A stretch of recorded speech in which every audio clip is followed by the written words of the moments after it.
यावतमाल में सैलाब के पानी में बह गई बस।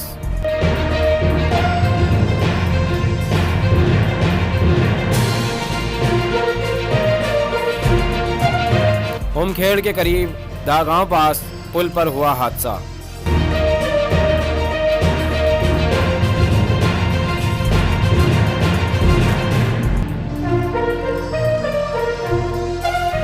बस कंडक्टर भीमराव नागरिकर अभी तक लापता।